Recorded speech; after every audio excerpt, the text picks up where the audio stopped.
O sea, incidir en toda la parte de corrección a lo que deben aprender en la parte práctica, ¿no? O sea, a la semiología pura. Entonces, vamos a hablar hoy día de algunas cosas referidas a la anamnesis del paciente gastrointestinal. Vamos a tratar de tomar la mayoría de los síntomas. Algunos de los signos nos tocan, por ejemplo, como un seminario como ese pericia, y otros vamos a tratar de abordarlos en la mayor cantidad de información posible, ¿no? Entonces, los motivos de consulta de enfermedad gastrointestinal son múltiples, pero los más frecuentes son los que están mencionados aquí. Dolor abdominal es a la cabeza, definitivamente, el síntoma más frecuentemente referido al paciente, que puede ser agudo, y entonces nosotros tendremos que hacer la disquisición de si es un problema de manejo médico o manejo quirúrgico, porque existe el abdomen agudo quirúrgico y el abdomen agudo de manejo médico, ¿no? Por ejemplo, ¿cuál sería una causa del abdomen agudo quirúrgico?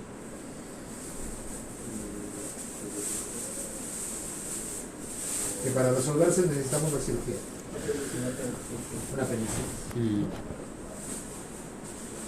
Otra más del abdomen agudo quirúrgico. Colecistitis. Depende, ¿no? No necesariamente. No, tampoco. Obstrucción intestinal, ese es quirúrgico, sí o sí. Infarto intestinal. Infarto intestinal. Ya. Un abdomen agudo médico. Gastritis. Cualquier otro dolor, ¿no? Gastritis, cólicos abdominales. La misma colecistitis también. Así es. La pancreatitis inicialmente es de manejo médico, así es, correcto. La misma colecistitis. Cirrosis. La cirrosis no produce dolor, ¿no? Entonces, el dolor abdominal, dependiendo de la causa, es múltiple y está relacionada con los órganos que están alojados en el abdomen. Puede ser de origen agudo o puede ser de presentación aguda o presentación crónica. Otros signos y síntomas frecuentes en el tracto gastrointestinal son la indigestión, que va asociada al dolor abdominal, náuseas y vómitos, que pueden ir o no con dolor abdominal.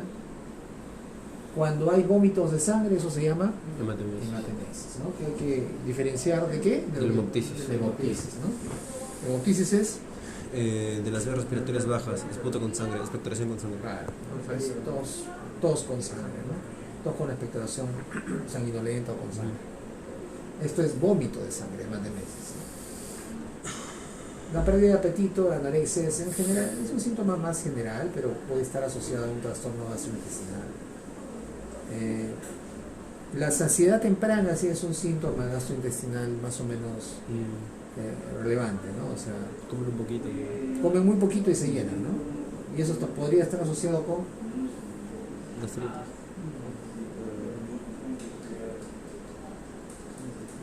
puede ser con gastritis, ¿ok? ¿Algún tipo de neoplasia? Básicamente está asociado a algún tipo de neoplasia, sobre todo cuando es muy evidente, ¿no? Alguien que estaba comida bien y de repente ¡pum!, ya no come nada, como pajarito.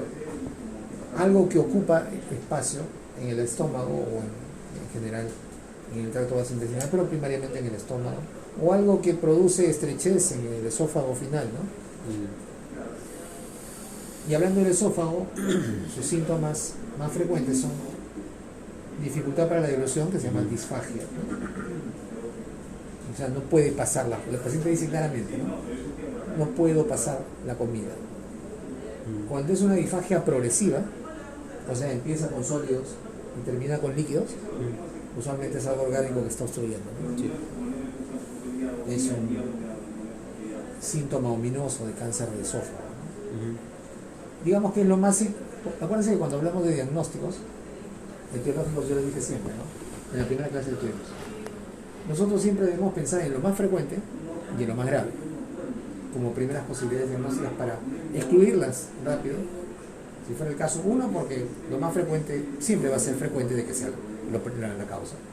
Y por otro lado, lo más grave es lo que tenemos poco tiempo para evaluar, ¿no? Si realmente es algo muy grave, entonces deberíamos rápidamente confirmar o descartar.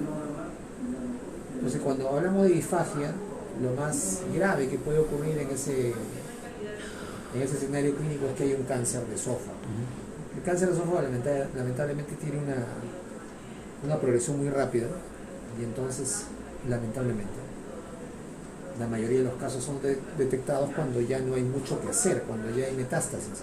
Y esto es por la ubicación del esófago dentro del tórax y el abdomen, ¿no? El abdomen en realidad tiene poco, pero más tórax, ¿no? Entonces, la ubicación retroperitoneal con muchos órganos pegados a sí mismo hace que la diseminación sea rápida, ¿no? Tanto por continuidad como hematógena, por vía ganglionar.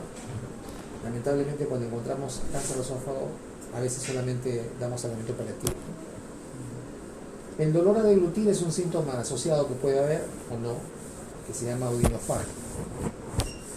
En los casos más benignos no tiene nada que ver con el esófago, sino solamente arriba, en la garganta, menos mal. Pero en otros casos sí está relacionado con el esófago.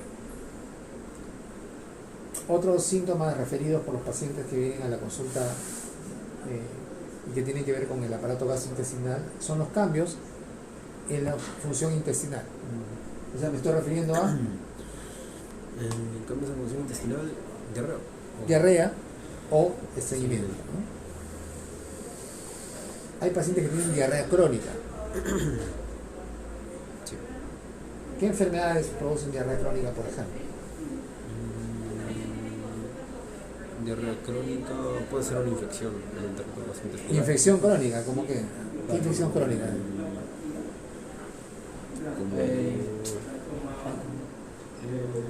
Parásitos, por ejemplo, Parasitosis. ¿Qué parásitos producen diarrea? hay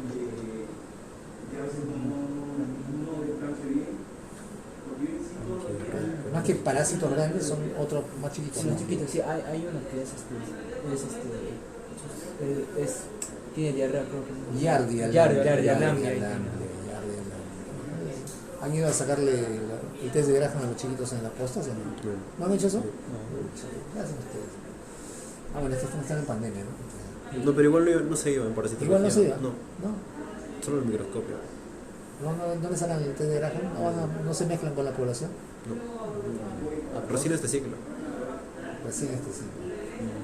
Nosotros nos íbamos cuando estábamos en el segundo procedimiento de enfermería a la posta de San Fernando, que es ahí en Ciervateros. Tenemos que ir en mancha y salir en mancha y no nos mataba, ¿no? Pero nos íbamos a tomar muestra de Graham, el test de Graham a toda la población. Bueno, entonces, diarrea del hambre efectivamente produce diarrea crónica.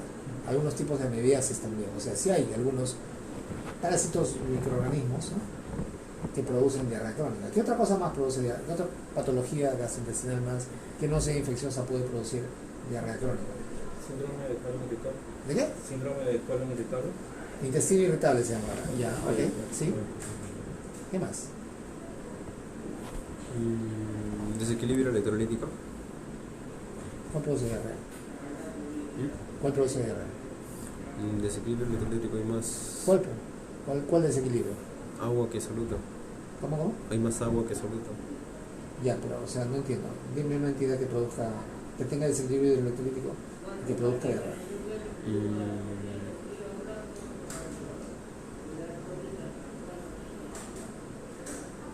Crónica. No sé.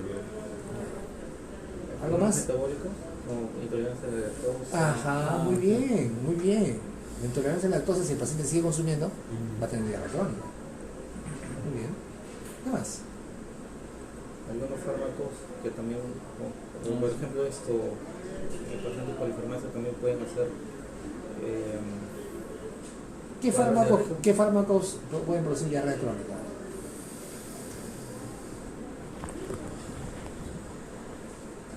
Muy bien. Tú eres el gastroenterólogo, ¿no? Es el segmento que más has contestado, correcto.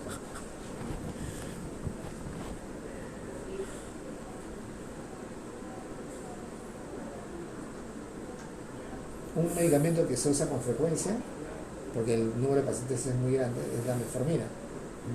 Y produce dispepsia y diarrea. O sea, hay gente que no le da la metformina, produce diarrea crónica. hay un grupo de medicamentos que, en general, ¿no? Cualquier medicamento puede producir o estreñimiento o diarrea. La metformina es posiblemente uno de los más identificables porque se usa para tratar una enfermedad que es muy prevalente. Una enfermedad inflamatoria intestinal, ¿no? Que tiene dos formas clínicas que son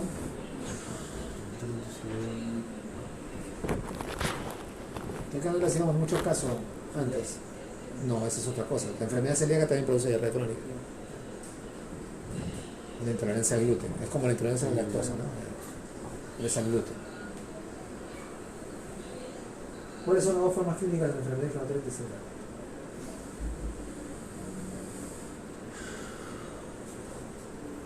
Señor Gastro. Colitis ulcerativa y enfermedad de Crohn, ¿no? En algún momento de su vida deben haber visto, Sí. ¿no? Entonces, todas esas enfermedades producen diarrea crónica. O sea, miren ustedes, solo con un síntoma yo puedo tener un abanico de posibilidades, como en cualquier segmento, ¿no? Pero es importante en este segmento en particular porque gran parte de las afecciones de los pacientes están relacionadas justo a esto, ¿no? A cambios en la función intestinal, a diarrea o estreñimiento. Cuando es agudo es más sencillo la cosa, ¿no? Pues ahí usualmente las causas son infecciosas. El problema es cuando es crónico, ¿no? Entramos en un ciclo en el que el paciente sigue con el síntoma y no sabemos qué es lo que tiene. Bueno, tenemos que ser mucho más prolijos en la anamnesis para detallar o describir exactamente asociado a qué se produce, por ejemplo, ¿no? La diarrea, ¿no? Lo mismo aplica para lo opuesto, que es el estreñimiento, ¿no? O sea, el estreñimiento en los pacientes, sobre todo adultos mayores, es un círculo vicioso. El paciente se estreñe, toma catárticos, a veces no corrige algunas causas de base que ya por la edad algunas no se pueden corregir, ¿no? Como el tránsito intestinal a un ritmo mucho más bajo. Eso ya no lo podemos corregir, es parte de la edad. Pero no corrige, por ejemplo, la deshidratación, el consumo de más fibra en la dieta, y lo único que hace es catárticos, ¿no? Le crean un mayor peristaltismo, lo cual produce más estreñimiento y se hace un círculo vicioso, ¿no? Necesita más dosis de catártico y así sigue, ¿no? Hasta que al final tenemos que hacerle minería, no tenemos que desatorarlo manualmente. Es un problema porque hay gente que viene impactada, adultos mayores que vienen impactados. Entonces, si vas a hacer gastro, Eso sabe, mental. antes, minero.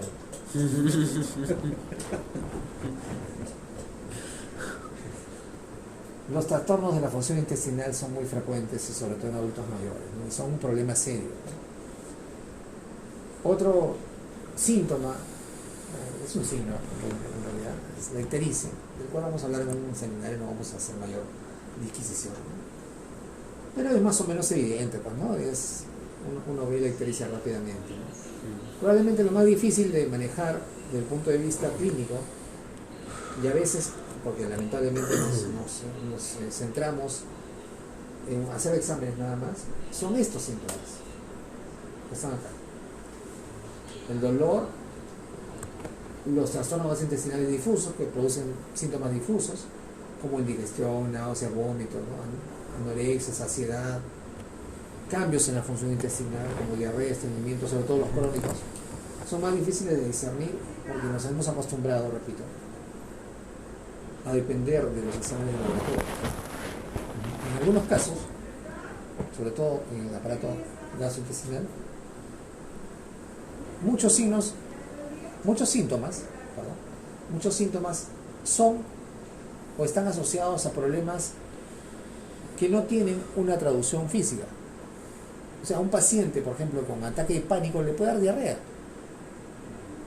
Y no es infecciosa, no es inflamatoria ni nada. Un paciente con ansiedad crónica puede tener trastornos gastrointestinales crónicos. Entonces se hace mucho más complicado por la extensa inervación simpática y parasimpática de todo el tracto gastrointestinal. Está influido por las emociones. El aparato que más influye por las emociones es el aparato gastrointestinal. Ahí tenemos un problema diagnóstico para nosotros, ¿no? Porque siempre estamos buscando lo orgánico. Así Lo que como, sí. así como ayer, no literal, ¿no? Como decir, me cago de miedo antes de ver el examen. Claro, exacto. Literal, ¿no? Se cagan o se orinan, ¿no? Entonces, los trastornos gastrointestinales, además, los pacientes pueden referir síntomas que, pese a que nosotros hacemos la investigación, no encontramos ninguna traducción física que explique esos síntomas. Y ocurre con un porcentaje alto, ¿no? Yo diría 15 o 20% de los pacientes tienen síntomas gastrointestinales y no tienen traducción en una enfermedad orgánica, lo cual nos empuja a ser mucho más minuciosos en la evaluación de estos síntomas. Vamos a hablar rápidamente de dolor, ¿ya? Que es lo que han hablado, supongo yo, en la clase de ayer, ¿no? Entonces, el dolor abdominal, como cualquier dolor y como cualquier síntoma, ustedes saben, ya hemos visto, ¿no? Tienen que evaluar las 7 características del síntoma: el OP, Q, R, S, T, más I, ¿no? Y acá está más o menos eso, ¿no? El inicio, que es el onset, ¿no? Las características del dolor: sordo, súbito, quemante, lacerante, empuñalada o lacerante. Es usualmente, o puede estar asociado, por ejemplo, al dolor de tipo isquémico, ¿no? Cuando hay infarto intestinal, cuando hay isquemia intestinal. Un diagnóstico muy peligroso, porque el paciente puede morir en cuestión de horas y muy poco sospechado, ¿no? Y ese problema, pues como no sospechan, no le hacen caso, le duele, está solamente exagerando. Y después de 2 horas de necrosis, el paciente empieza a hacer shock, y ahí recién se dan cuenta y le piden un examen, una evaluación, está con el abdomen en tabla y entran y ya está todo el intestino necrosado. Le sacan todo el intestino, queda como un síndrome de intestino corto, hace trastornos hidroelectrolíticos severos en el postoperatorio, y si es un adulto mayor, se muere. ¿Por qué? Porque no pensamos. Los dolores más frecuentes en el abdomen, bueno, hay de todo, ¿no? O sea, una sola patología puede doler de distintas formas, ¿no? Tipo retortijón, tipo cólico.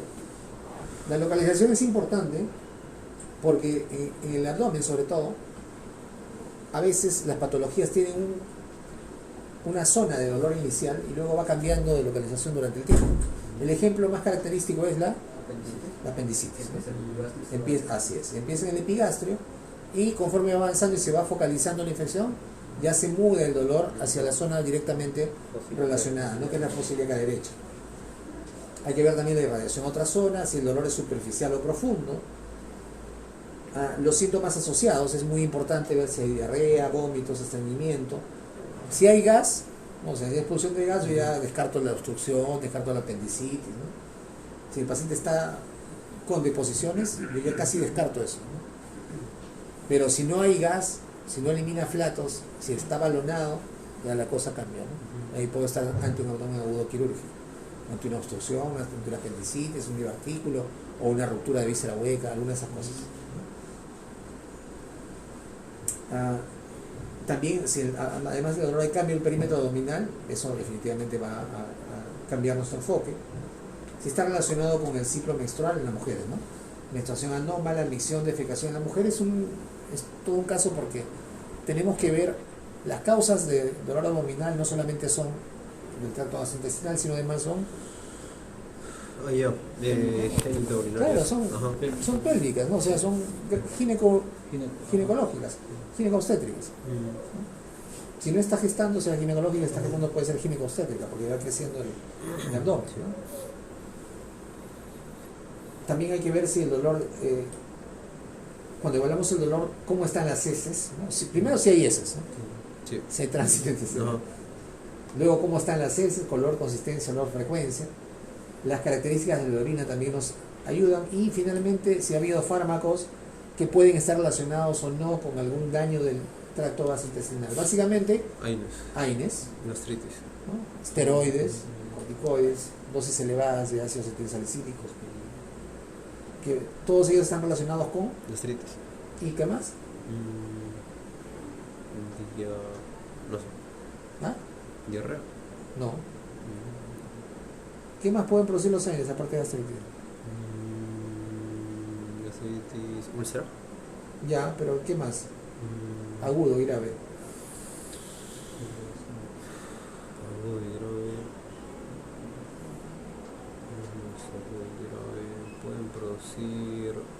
¿cómo se llama? ¿Cómo se llama? Hemorragia Hemorragia. digestiva, pues. Mm. Hemorragia digestiva.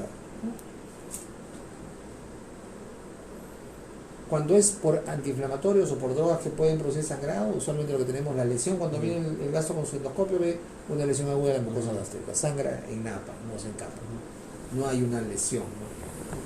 Lo que sangra focalmente es una úlcera, ¿no? Que tiene toda una patogenia, ¿no? Dependiendo de cuál es la gente que está más implicada en su patogenia. Pero agudamente, por una sobredosis de ANs, yo puedo tener tranquilamente una hemorragia digestiva. Es más, ni siquiera con una sobredosis, con una dosis alta en un paciente predispuesto, como por ejemplo un adulto mayor, se equivoca, le da una dosis, pum, sangra. Si además tenemos un fármaco, otro fármaco, acuérdense que los adultos mayores son polimedicados, tenemos otro fármaco que aumenta la disponibilidad del AINE o disminuye su eliminación, entonces lo tenemos más tiempo en la sangre, peor todavía. Y entonces lo que les decía hace un momento, creo que les estaba hablando, ¿no? Cuando hablamos también en el dolor en el tórax, hablamos de que hay tres formas de dolor. El dolor visceral, que ocurre por la contracción inusual, distensión o estiramiento de los órganos abdominales huecos. ¿Okay? Ese dolor, como viene del tubo digestivo, de lo que es hueco, suele localizarse cerca de la línea media. ¿Okay? La isquemia también estimula la fibra visceral del dolor, o sea, al principio vamos a tener dolores en la línea media, cuando estamos hablando de dolor visceral, de vísceras huecas. Puede ser agudo, ardoroso, con cólicos, y también puede ser doloroso en la palpación. Puede acompañarse o no de signos neurovegetativos. Y fíjense ustedes, por ejemplo, en el estómago, duodeno, páncreas duelen en esta zona, en el epigastrio, ¿no?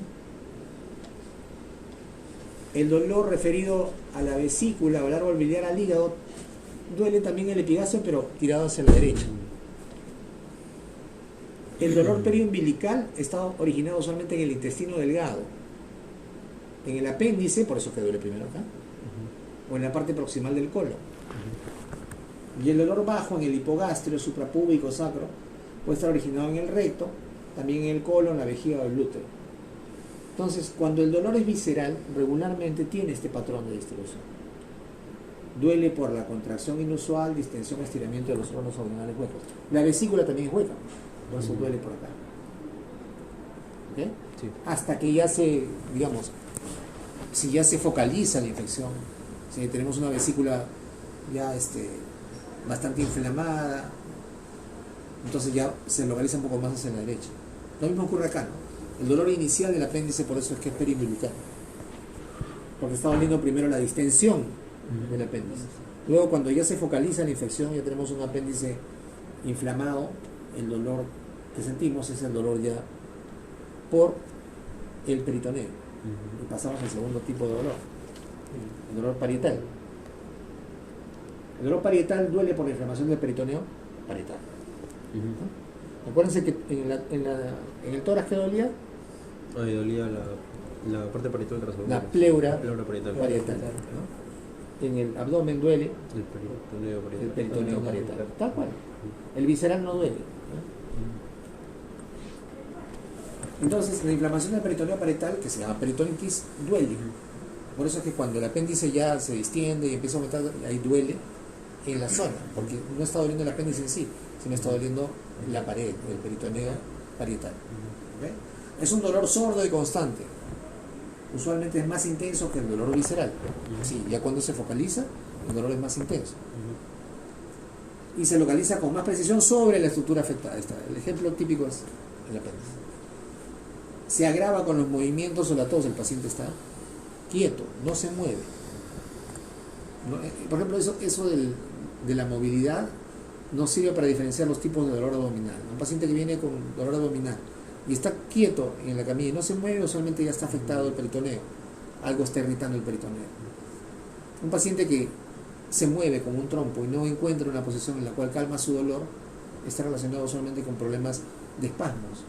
Usualmente ocurre cuando hay cólico renal. Un cólico se ha enclavado y el uréter está tratando de botarlo.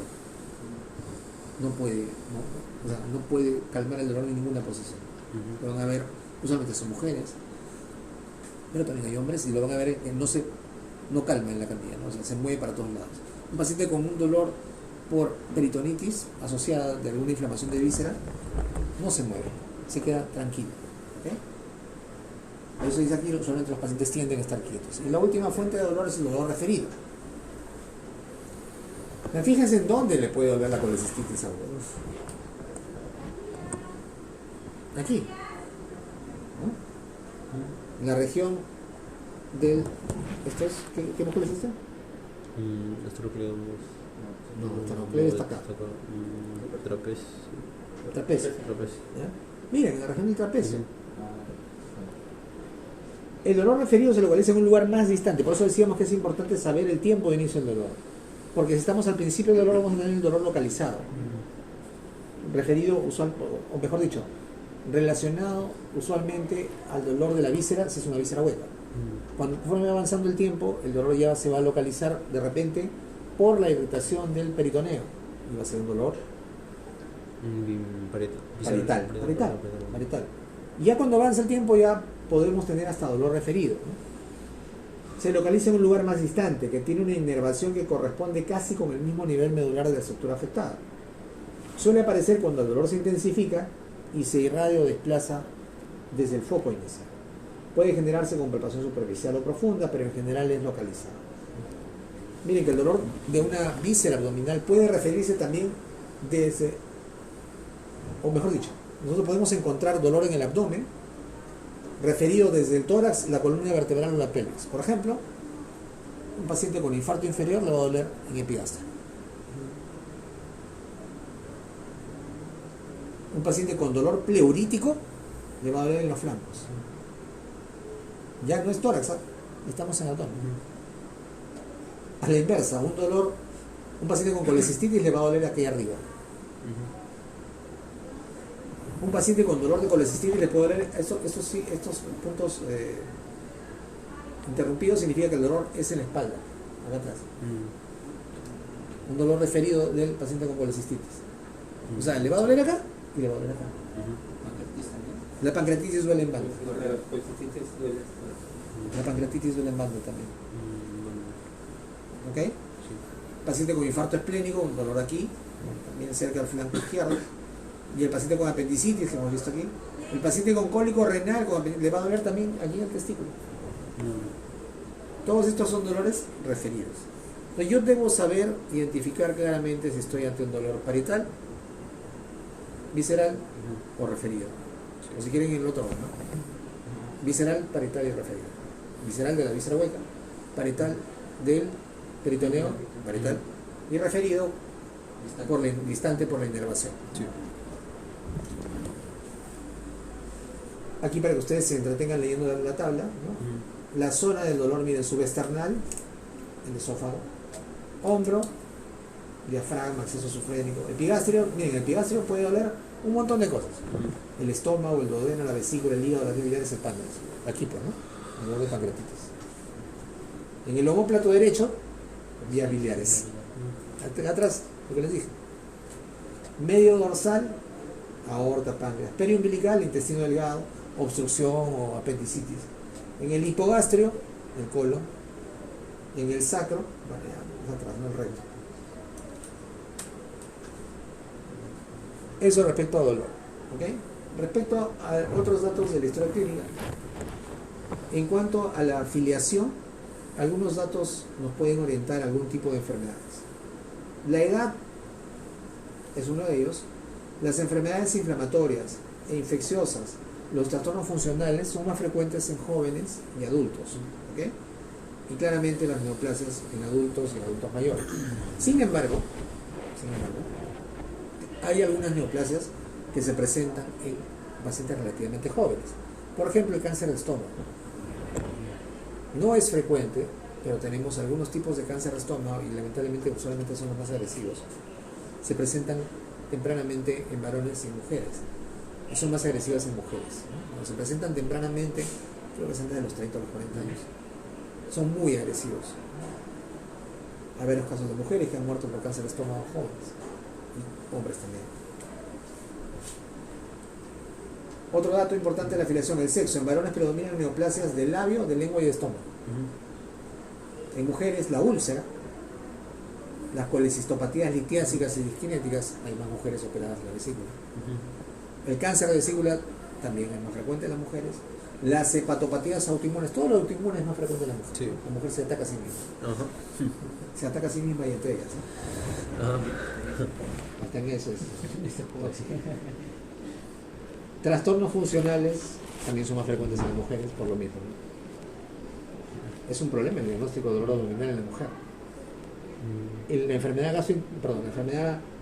la cardiopatía isquémica, la sensibilidad de la prueba de esfuerzo para determinar, por ejemplo, que el dolor es isquémico, en el varón es distinta que en la mujer es más baja. En el varón es del 65% y en la mujer es del 45%. O sea, la prueba de esfuerzo no sirve en mujeres. ¿Por qué? Porque pueden referir un síntoma sin que esto tenga traducción. Y esto no es porque yo lo diga, sino porque es así. Los trastornos funcionales, la constipación es más frecuente en mujeres. ¿Okay? Bueno, en cuanto a la profesión, en trabajadores gastronómicos, prevalencia de la ingesta de alcohol y cirrosis. Acá en el Perú yo diría que, dependiendo de los grupos ocupacionales, también tienen mayor cantidad de ingesta de alcohol. Por ejemplo, los choferes, que además tienen más prevalencia de patología rectal, también tienen alto nivel de alcoholismo. Los trabajadores Construcción. de construcción civil, los trabajadores que trabajan en los puertos, también alto consumo de alcohol. Los trabajadores de salud con riesgo aumentado de hepatitis viral, obviamente pues un riesgo ocupacional. Los de la Richie, ¿Qué? los de la Richie, ¿Por qué? mucho consumo mejor. Mucho consumo de alcohol. No creo que más de lo de esa enfermedad. En la raza, ahora que están de moda, los judíos tienen mayor prevalencia en enfermedades inflamatorias intestinales. Es un hecho. ¿Pero por qué? Por su cultura. No, es una asociación racial. Acuérdense una cosa, cuando nosotros encontramos asociaciones, por ejemplo como la que presento yo ahora, la asociación no significa causalidad, sino que simplemente hemos observado eso en los estudios observacionales, ¿no? Al mirar qué cosa ocurre más en cada grupo racial, en cada grupo etario, Claro. en cada grupo dividido por sexo, ¿no? No necesariamente significa que haya una causalidad, ¿no? En asiáticos, ustedes saben, ¿no? En japoneses hay mayor prevalencia de cáncer gástrico y hepático, entonces sobre todo cáncer gástrico. Mucho consumo de picante. Ahí sí está asociado, o hay una asociación causal postulada con el consumo de comidas calientes. ¿Ya? O sea, yo que he ido a Japón una vez, entonces Caliente. todo es muy caliente. Mi tío, que es un japonés puro, toma todo bien caliente, ¿no? O sea, el café si está tibio ya no lo toma, el té si está tibio ya no lo toma, todo es caliente. Y entonces eso sí se ha asociado, se ha postulado que tiene que ver con la génesis del cáncer gástrico en las poblaciones asiáticas. El lugar de residencia es importante aquí en el gastrointestinal. La presencia de quiste hidatídico en pacientes que vienen de zonas ganaderas. Sin ir muy lejos, acá en Lima, en las zonas ganaderas, yo no sé si les conté a ustedes, sí les conté, ¿no? Que detecté un brote de anthrax, ¿no? De carbunco. Porque también está relacionado Por Cañete, creo. Sí, en Chilca. En las alturas de Chilca hay zonas ganaderas. Entonces, los animales también transmiten el anthrax, así como el quiste hidatídico. Los pacientes que están en zonas ganaderas donde hay camales, ¿no? Zonas de sacrificio, entonces, o que trabajen en ese tipo de labores, pueden tener riesgo aumentado de tener contacto con animales enfermos y por lo tanto tener hidatidosis, ¿no? Parasitosis y hepatitis A en zonas cálidas y poblaciones con condiciones socioeconómicas deficientes. En nuestro país, ¿dónde vemos eso? Poblaciones de consumición La selva, ¿no? La selva está llena de parásitos, está lleno de hepatitis. Estrongiloides estercolaris a pastos en la selva. ¿Ok? Entonces fíjense ustedes cómo estos datos de filiación nos pueden servir para orientar un poco, no le digo para hacer diagnóstico, ¿no? Sino para orientar la visión que tengamos del paciente. Pero antes, ¿cómo detectó el paciente con carbón? ¿Cómo? El paciente Las con lesiones. Como manipulan las vísceras y la sangre del animal contaminado, sí, la sangre cae en la piel y ahí forma la lesión. La lesión es más o menos característica. Yo me acuerdo cuando vi la lesión, me acordé de algún gráfico que había visto alguna vez. Entonces dije, pero un ratito, me fui a buscar y miré, sí, esto es. Nadie me creyó. A la semana estaba toda la lista de Limasol metida ahí, ¿no? ¿Cómo no fue? había ido ¿Cómo fue? a asistencia, nada, o sea, el paciente está... Llegó a la consulta en el centro de salud de Chile. Vengo por esto, me dijo. Y yo miré la lesión, le pregunté más o menos, sí que yo trabajo ahí arriba, tengo mis animales. Esto yo lo he visto en alguna parte. Entonces busqué y le dije que era carbón. Notifiqué, porque es una enfermedad de notificación inmediata, es antrax, ¿no? Bacillus anthracis, utilizado como arma biológica. Pero ese es el carbunco cutáneo, ¿no? El carbunco visceral es el que se usa como para aspirar las esporas, ¿no? En aerosol. Este se contagia solamente por contacto y el otro es aspirado, ya es más maleado. Entonces yo notifiqué, nadie me hizo caso, ni sabían creo lo que era carbunco, hasta que después empezaron a venir más casos. Que venga otro chipana que él conoce, todos carbunco. Y ahí recién pararon en la oreja. Después de una semana llegaron, y obviamente ¿quiénes se llevaron la notoriedad? ¿Quiénes se llevaron los de Limasol? ¿Quién hizo el diagnóstico? Chipa. ¿Está en residencia o...? No, yo estaba médico trabajando en Limasol. ¿Está viviendo en Chilca? No, yo iba y venía todos los días. Desde su Sí, casa. está cerca, sí. Sí, está cerca, pero... Bueno, Bien cerca, no, pero... Está como 40 minutos, una hora. Una hora, ¿no? Entonces sí iba y venía los días que me tocaba, que no eran todos los días, eran 3 o 4 días por semana. Y sí, he trabajado 1 año y medio, casi 2 años, como médico general. Tengo buenos recuerdos de Chile. ¿Era Cada vez que tranquilo? puedo, todos los veranos regreso con amigos, Sí, La caracúnculo de allá es diferente a la de Chincha. Mientras más al sur, más se va diferenciando la caracol. Doctor, disculpe. El paciente le vamos a poner halter y en la tarde tiene un doble carotid vertebral. ¿No interfiere para nada? En realidad no interfiere. No interfiere. Sí. Ya, doctor. Gracias. Venden helados ahora todo. Sí, claro, acá en Chile. Sí. Los antecedentes del paciente también son importantes. Pacientes con enfermedad renal crónica, con anorexia, vómitos, epigastralgia, ya pues eso a veces está con azoemia, con uremia, ¿no? Pacientes que tienen gastritis atrófica pueden tener después, posteriormente, una neoplasia gástrica o anemia perniciosa. Pacientes que tienen pólipos intestinales pueden evolucionar en neoplasia de colon. Hay algunas poliposis colónicas familiares, ¿no? Hay varios tipos, algunas de ellas están asociadas con NM de colon, ¿no? Pacientes que tengan antecedentes de transfusiones o cirugías pueden desarrollar hepatitis C. Mi abuela, por ejemplo, la operaron de un cáncer de colon y en la transfusión de la operación le transmitieron la hepatitis C. Cirugías abdominales previas siempre son una alarma, ¿no? Porque si viene un paciente con dolor abdominal y sabemos que fue operado antes, ya tengo que parar la oreja porque puede estar obstruida por bridas. Es bien frecuente. Historia de cólicos biliares previos en pacientes con ictericia, coledocolitiasis. Pacientes diabéticos pueden hacer dispepsia por gastroparesia, por fármaco, por la metformina. Diarrea por fármaco, por la metformina. Diarrea crónica, pero ya no por fármaco, sino por disautonomía. Tienen, así como tienen neuropatía periférica de los, ¿no? de los nervios que inervan los músculos voluntarios, pueden tener disautonomía de los nervios del sistema nervioso autónomo, no van a tener diarrea. Pueden tener ortostatismo, hipotensión ortostática por disautonomía, por neuropatía autonómica. ¿Me entienden, no? De lo que estoy hablando. Sí. Neuropatía del parasimpático y del simpático. Así como puede tener neuropatía del nervio periférico. El tabaquismo está relacionado con la enfermedad ulceropéptica, además pues, con un montón de cosas, ¿no? Con el cáncer de todas las vías respiratorias, con la enfermedad cardiovascular, etc. El alcoholismo, la asociación clásica con la hepatopatía alcohólica, la úlcera gastrodenal, como decían por ahí, ¿no? La pancreatitis alcohólica. Los AINES, la aspirina, gastritis, úlcera, hemorragia digestiva alta. No se olviden nunca eso. Las dietas sin residuos, como lo que estábamos hablando en ese momento, ¿no? O sea, los abuelitos no comen residuos, te estriñen. El uso de drogas endovenosas con hepatitis C, con endocarditis del lado derecho.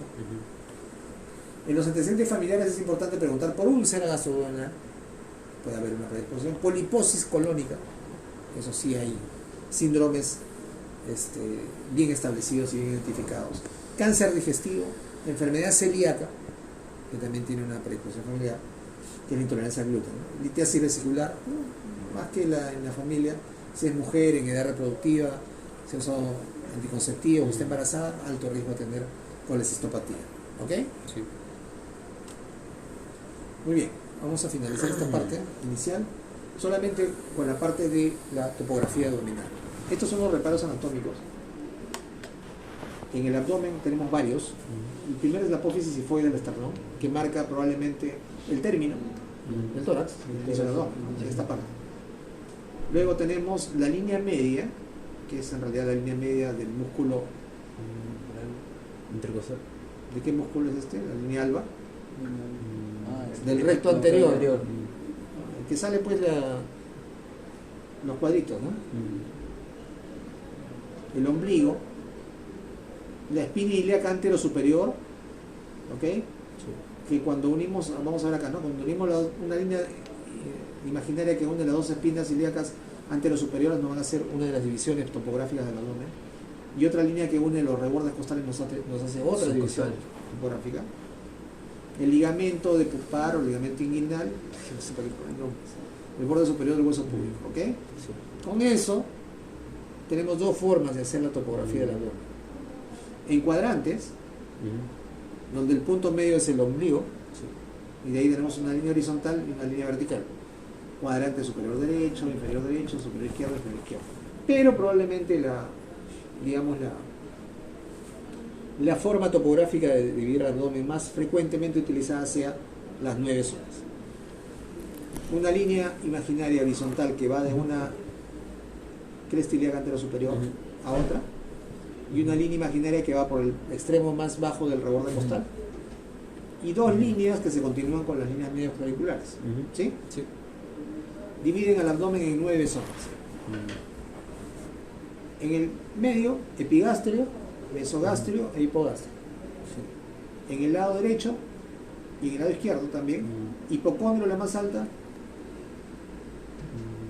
Flanco derecho. flanco derecho Y y fosil ilíaco. ilíaco. Acá no sé por qué le ponen esas cosas. Hipocondrio, flanco y fosil ilíaco. Del lado derecho y del lado izquierdo. Aquí está. Hipocondrio, flanco, fosil ilíaco. Del lado derecho y del lado izquierdo. Y aquí es importante que recordemos esta distribución de cuáles son las vísceras que están localizadas en esa zona.